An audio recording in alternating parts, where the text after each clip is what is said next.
Hello, I'm Richard Gisbert, and you're watching a special edition of The Listening Post, coming to you from Rio de Janeiro. Brazil is more than 2 years into a series of political crises that have already led to the downfall of one government, that of former President Dilma Rousseff, and may well topple another, led by current President Michel Temer. We're in Rio rather than the capital, Brasilia, because as many people here will tell you, this is where the real power lies in Brazil. Because Rio is where you will find the headquarters of Rede Globo, the biggest, most powerful media conglomerate in South America, a news organization with the kind of influence that media barons like Rupert Murdoch in the US and Great Britain or Silvio Berlusconi in Italy can only dream of. In addition to Globo, we're going to look at Hipocrisia TV, the second biggest network in the country, whose owner also founded a church that claims almost 2 million followers in Brazil and 8 million worldwide. We'll examine broadcasting regulations in Brazil, which compared to other countries are slack. Less regulation means fewer rules, not an ideal recipe for responsible journalism. And ultimately, we'll look at the issue of diversity. Who gets on Brazilian TV? Not just the news side, but also the entertainment sector. For a country in which more than half the population can trace its roots to Africa, most of the time, the broadcast output looks lily-white. The media matter, and while the ongoing political power struggles racking Brazil began with a case of state corruption, the so-called car wash scandal, Brazilian news outlets, starting with Globo, have played a critical role in this story and its political aftermath.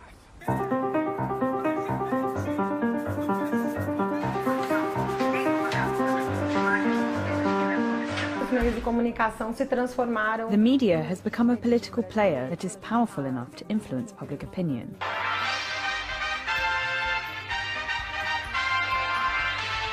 Over the last 10 to 15 years, the media took a very clear political position against the governments in power,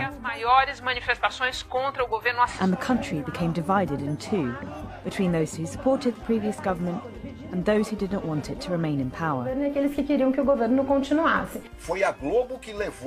It was Globo that put thousands and thousands of people in the streets to demonstrate against President Dilma. Na cobertura do esporte, vamos falar das manifestações que acontecem pelo país. That's political, not journalistic work. It acted like a political party. At the summit of the Brazilian media oligarchy stand the Marinhos, the richest family in the country and the owners of Globo. Globo's conglomerate beams out programming nationwide, from the Amazon in the north to Iguaçu Falls in the south. And its flagship newscast, Jornal Nacional, is an agenda-setting, broadcasting institution. And Globo is more than a national TV network. In addition to its 122 regionally affiliated TV stations, it owns radio networks and a 24-hour news channel. It distributes other broadcasters' channels on its own satellite, in addition to owning the newspapers that gave the company its start back in 1925. There's a well-known political maxim here in Brazil that sums up just how powerful, how influential Globo has become. It goes like this: if Globo doesn't show it, it didn't happen. Jornal Nacional is without any doubt the highest quality news program in the country. It is also extremely conservative, both politically and socially. There are also numerous examples of politicians having timed specific decisions and speeches so that they might appear on Jornal Nacional on the same day. Boa tarde, Renata. Boa tarde a todos. Havia uma grande expectativa em torno deste pronunciamento do presidente Michel Temer. Jornal Nacional remains the most significant national media power associated with political power. Associado ao poder político. Consider for a moment that only 50% of Brazilians have internet access and that the remaining 50% are the poorest of the population. You can understand why television has become the most important information source. Globo is the most significant economic and political player in the industry, not only because it's the most watched and farthest reaching, but also because it's the media group that has been most favoured by the Brazilian state throughout history. Globo and the military government that took power in Brazil in a 1964 coup had a symbiotic relationship. Globo backed that coup and supported the military dictatorship right through until 1985.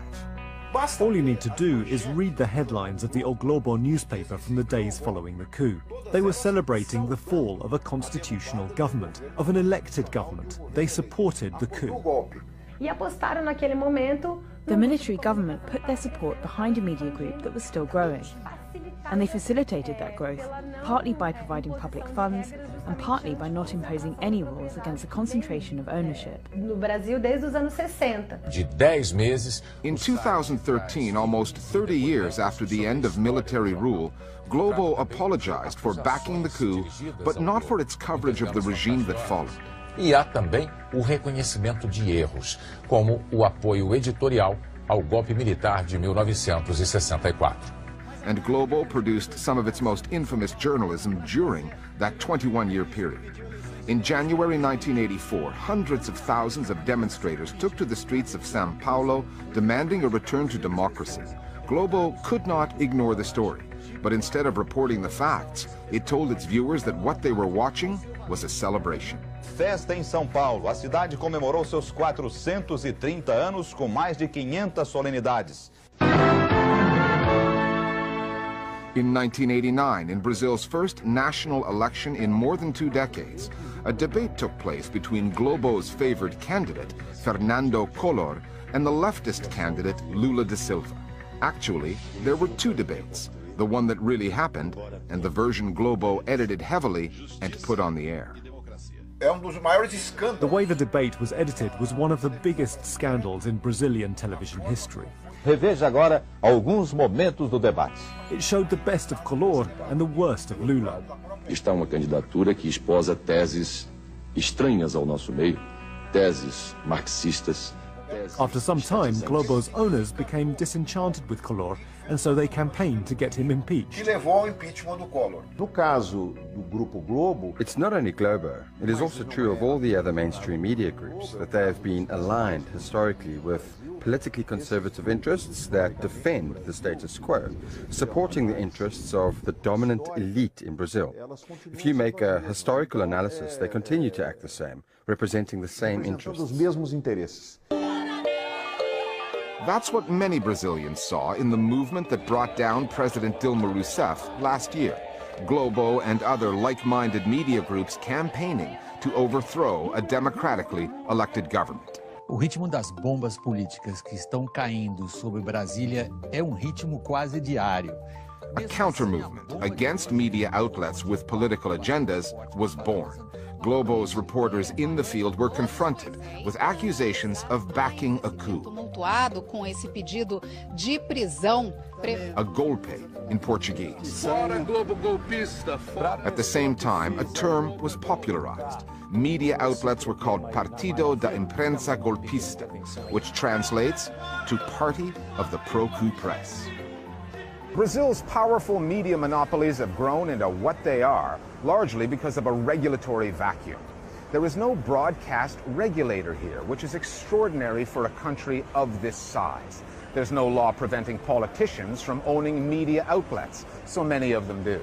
Many countries ban media cross-ownership, the same proprietor owning multiple media outlets in the same market. Again, Brazil has no such law. In fact, the closest thing to a law regulating the media in this country was passed more than half a century ago. 1963. And why? Because that's the way Globo wants. Every time a Brazilian congressman tried to change that, had his character assassinated by Globo. There is no law. The law is whatever Globo wants to do. When this issue, the possibility of regulation, was raised in Brazil a few years ago, you know what the reaction was from the media? They said this was tantamount to censorship. They sold the idea that the government wanted to censor the media. Censura travestida de regulação da mídia. A Dilma agora estuda criar uma agência reguladora da mídia nos moldes de Portugal. É piada pronta. Esse é argumento que é usado pelos grupos que não That's the argument used by the groups who oppose regulation.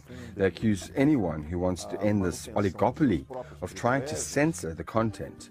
There is a provision in the Brazilian constitution that says that media cannot be a monopoly or an oligopoly. In fact, if that had ever been written into regulation, we wouldn't be in the situation we find ourselves today.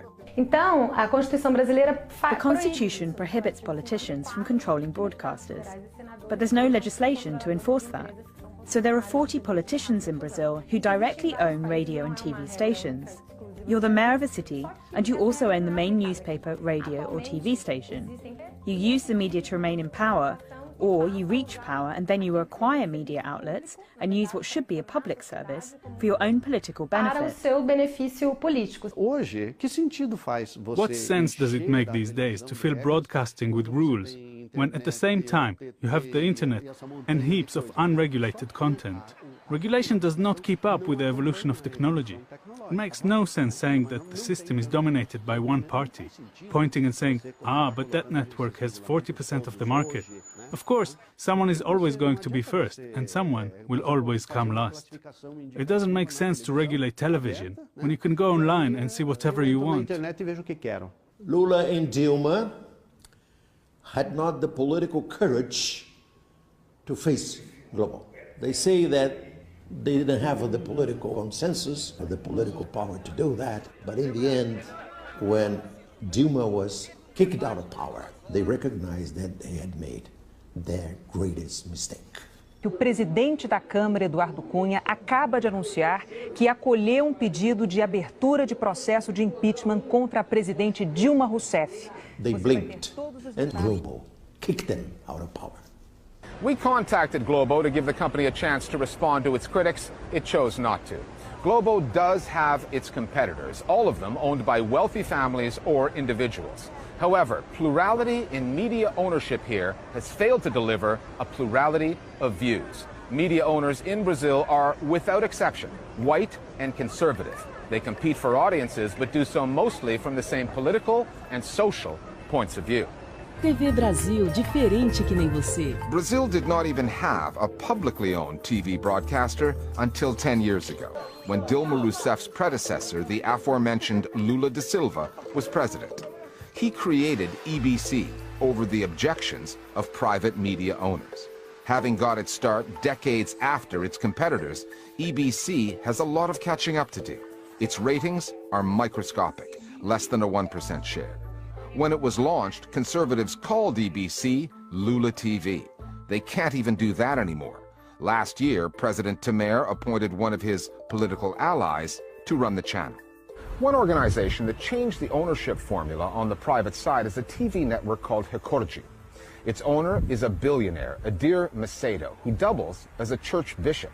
He is the founder of the Universal Church of the Kingdom of God, one of Brazil's biggest evangelical churches and one of the fastest growing churches of its kind anywhere in the world. Brazil's version of televangelism, the use of TV channels by religious figures to reach new audiences, got its start in the 1990s. Various churches, like Macedo's, rented airtime on conventional channels, like Hipocrisia TV. Uma vida melhor espera por você. The televangelists saw their congregations grow and raked in more and more donations. By 1989, Macedo no longer needed to rent airtime by the hour. He and his church had the financial muscle to buy Hipocrisia outright. You can guess what happens next. When you have a TV network, you have power. Edir Macedo isn't in government, but he has power because he has a TV network. He speaks to millions of people. Assim diz o Senhor. So anyone running for election in Brazil has no choice but to ask for the blessings of Edir Macedo and the other preachers, because they speak to a huge number of people who are all voters. So then everyone goes to kiss Edir Macedo's hand, not just the right-wing parties, but the left too. A direita e a esquerda. When Edir Macedo and the Universal Church acquired Hipocrisia, it caused a chain reaction. From then on, a race was established in Brazil among other churches to also get TV stations. With the economic crisis, private television channels increased the practice of renting out airtime to religious groups who can pay. So the crisis has ended up pushing private television into the arms of these churches.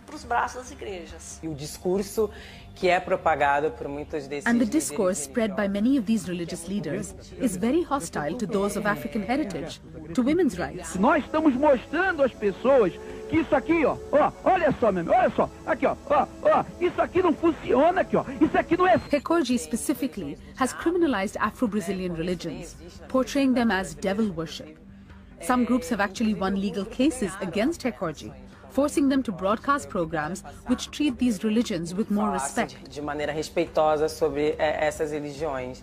Eu posso afirmar I can categorically say that these neo-Pentecostal evangelical churches are the pinnacle of extreme right-wing reactionary attitudes in Brazil today. Mais a extrema-direita no Brasil atualmente.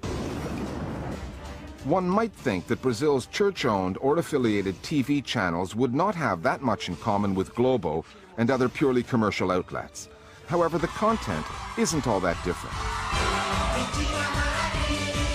The programming is just as loud, women are objectified in much the same way, and whether the channel is owned by a businessman in a pinstripe suit or someone broadcasting from an electronic pulpit, the politics tend to follow the same lines. The Brazilian elite doesn't want to lose a single centimeter of its privilege. It's a very selfish elite, and I'm not even talking about a political elite. I'm talking about the true elite, which is positioned well above this. And yes, what I'm talking about is the people who own the mainstream media. Then there are the twin issues of diversity and depiction. 54% of the Brazilian population is of African descent. You can see the legacy of the slave trade in the faces here. Brazil was the last country in the Western world to abolish slavery. It did so in 1888, 20 years after the US did. But despite the fact that more than half this country has African roots, you may have noticed that almost all of the faces that you have seen so far in the clips that we've shown you from Brazilian television, either corporate media or religious channels, have one thing in common. They're white. If you turn on the TV in Brazil, there are hardly any black actors or presenters, hardly any black journalists. This is across all of the mainstream channels. We are not seen there. The invisibility of black people in spaces of power is glaring. Just go to the newsroom of any newspaper or television station and look at the journalists working there. Almost all of them are white. So the coverage of black people on television or in the Brazilian news must go through the hands and the work of the white journalist. This kind of television reinforces stereotypes all the time. It reinforces the myth of racial democracy and that everyone has rights and equality and everything is okay. So when certain issues are covered, for example, when we try to raise the issue of black genocide, that every 23 minutes a young black person is murdered in Brazil, how does it end up being portrayed? It's always shootouts in the peripheries and the criminals were killed. There isn't even a narrative that serves to inform the public of the facts in Brazil, a country that was the last in the world to abolish slavery. The depiction of that Brazilian reality does not just occur in news programming. The same can be seen on the entertainment side, and the Brazilian soap operas known as telenovelas. Telenovelas are an integral part of the Brazilian media story, for reasons both social and financial. A successful telenovela will capture huge audiences, routinely in the tens of millions. Their plot twists will drive everyday conversation in Brazil. For the networks producing them, all of which faced the economic challenges born of the digital revolution, telenovelas are still cash cows. One of them, Globo's Avenida Brasil, reportedly delivered ad revenues of about $1 billion. Avenida Brasil. And telenovelas have something that Brazilian news programs do not. They have international reach. Globo's flagship newscast, Jornal Nacional, dominates domestic news ratings here, but relatively few people outside Brazil will ever see it. Telenovelas are an export industry. Avenida Brasil has been transmitted in 130 countries in 19 languages. In that respect, telenovelas are the face that Brazil shows to the world. And much like the country's newscasters, the faces that get shown are nothing less than a misrepresentation of what Brazil really is. Because again, they're mostly white. In the soap operas of Brazil, we have a rich world, a happy world, a white world. What is it that a soap opera does? It enters the general public's home and tells a child who is still growing up what they are not going to be. The places they cannot reach. Brazilian private television does this every day. Every day. For example, in adaptations of books in which the main characters are black, when they make them into TV series, they cast them as white. E de que me adianta querer? Sou uma escrava, uma fugitiva. And when we ask, why did you put a white actor to play the role of a black character? They say, it doesn't make a difference. And this has happened in some very famous series in Brazil in the past, like Isaura, the slave, and Chiquinha Gonzaga. A senhora Dona Isabel toca piano? Há alguém no Rio de Janeiro que não toque? Os escravos. Os escravos não tocam piano. It may not happen today, because now we have a platform where we are able to protest. Because of the internet, we can make some noise.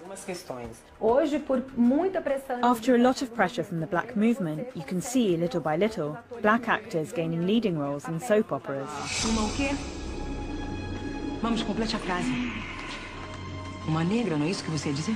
However, it is an illusion to think that placing a black person on television solves the problem. The way that black people are portrayed in most of the mainstream media follows and legitimizes the structural racism that we have in Brazil. Because the successful world, the world that works, is white. And then when the commercials come on, a white person comes along as the representative of buying power, of acquisitive power. É hora de valorizar quem carrega o país nas costas. Nova Chevrolet S10 2018. And then afterwards, when the news comes on, there's a black person robbing, there's a black person being arrested. Entrevista exclusiva, dos chefes do tráfico de drogas da região. So every day, private television in Brazil attacks Brazilians. Finally, back to Globo and the story of the Brazilian TV beauty queen, Nayara Justino. As examples of media malpractice in this country go, it is nowhere near the worst, but it is revealing. The title, Mulata Globaleza, was created by Globo. It's a beauty contest tied to its coverage of Brazil's annual carnival. That word, mulata, which some say has its roots in the word mula, meaning mule, is considered racist. A word loaded with colonial connotations, chosen by Globo for a beauty contest ostensibly held to celebrate racial integration. Viewers get to vote for the Globaleza, and 2014 marked a first. The winner, Nayara Justino, was dark-skinned and unmistakably black. A Globeleza 2014 é Nayara. Not everyone approved. Online trolls called Justino a monkey, a darky. A few months later, Globo had Justino replaced. It set the results of the vote aside and simply picked another woman. Globo insisted that its decision had nothing to do with skin color, that the choice came down to artistic fitness for the role. It said artistic merit prevails. The woman Globo picked to replace Justino had African roots as well, but her skin tone is much lighter. And, as one of the country's relatively few newsreaders of African descent will tell you, in the Brazilian media, racial integration has its limits. I'm a black woman, but I have a skin tone that is a little lighter. And I can say that I am privileged in this, because the darker your skin is, the more you have to suffer in Brazil. There was an official whitening policy in Brazil. The initiative that brought European immigrants here after the abolition of slavery was not accidental. It was done in order to whiten the population, because they believed that within 200 years there would be no more blacks in Brazil. But we're still here, in this country, which still denies its African origins and which runs on the idea that the whiter, the better. In a way, the story of that beauty queen typifies the way Globo sees Brazil. Back in 1964, the network supported a military coup that brought down a government Brazilians had voted for.